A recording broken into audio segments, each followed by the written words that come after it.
How we doing today?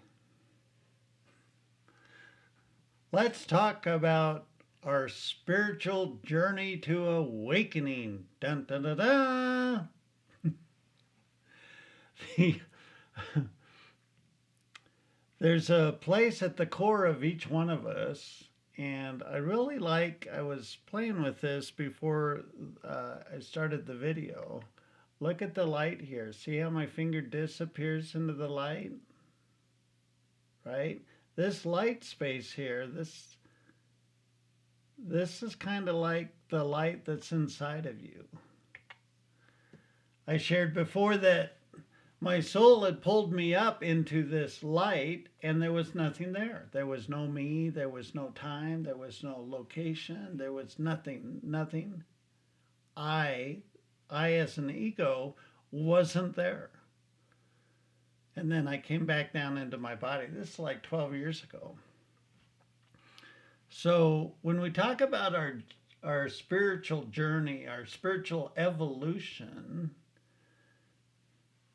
you can think of the opposite when we as a young soul have no experience, we fragment ourselves over and over and over again with polarity, with duality over many, many lifetimes. And we build up karmic momentum. And this karmic momentum collapses our potential and creates a very narrow narrative, so to speak.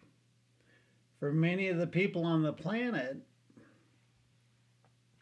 their egos have found a comfort zone and they want to stay there. But the pathway to ascension is to reconstitute, to reunite everywhere where we fragmented ourselves. I mean, karma quite literally could be thought of as the fragmentation of source consciousness. Imagine you're pulling a wagon behind you and there's a screen in front of you, and when you look at the screen, that's reality. What do you see out your eyes right now? That's reality. But as we accumulate karma, it's like we add projectors to the screen. Now, if there's just one movie playing out, that's pretty easy to see what's going on. If you project another movie on top of that one, you could maybe make out the two of them. But as you add more and more projectors, the screen becomes much more confusing and there's no real information there. This metaphorically could be seen as how we collapse our ability to manifest. When we have so many movies, so many narratives playing out in our conscious and subconscious mind, the quantum field of creation doesn't have any actionable information because half of our thoughts are contradictory to what we want. Half of our beliefs are contradictory to what we want. We have this polarity in our psyche.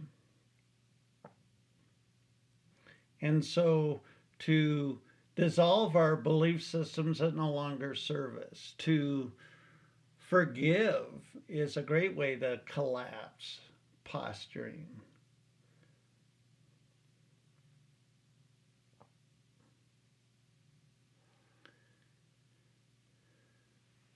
There's no judgment in source consciousness. The burning bush illustrated this with I am that I am, period. No adjectives, none. Or the Bhagavad Gita, as it is.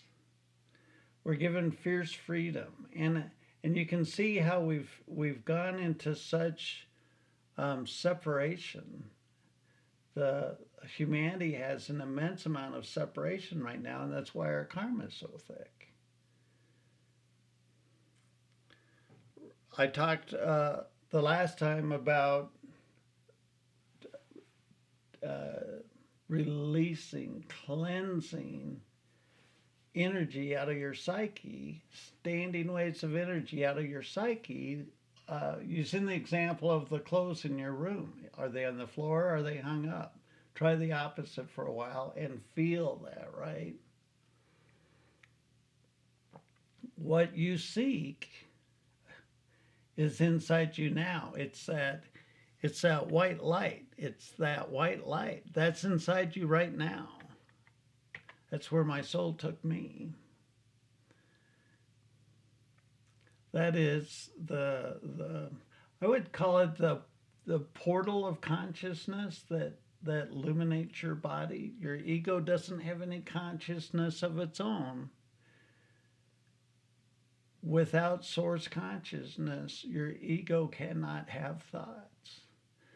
So the spiritual journey is to reintegrate everywhere we've become separated, to reconstitute ourselves. And the way we do that is through our mental, for the vast majority of it, it's through our mental and emotional karmic stigmas. That's the pay dirt, so to speak.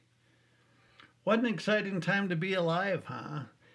Every Wednesday night, we do the New Human Living Global Spiritual Podcast. We had a great one this last weekend. Erica talked about healing the Akashic Records, which is at Polarity, right? It's at Polarity. And to clean that up is the journey itself. What an exciting time to be alive, right? Do not be afraid. Do not be afraid. The truth of you, that source consciousness, cannot be touched by human intention. Sure, this incarnation can get terminated and you die, but what dies in that is your ego, not your soul. So you are safe. You didn't have an ego the day you were born, and you let it go the day you pass. So the ego is not the truth of you. Thank you for joining me again. Always a pleasure. Thanks for sharing this time with me.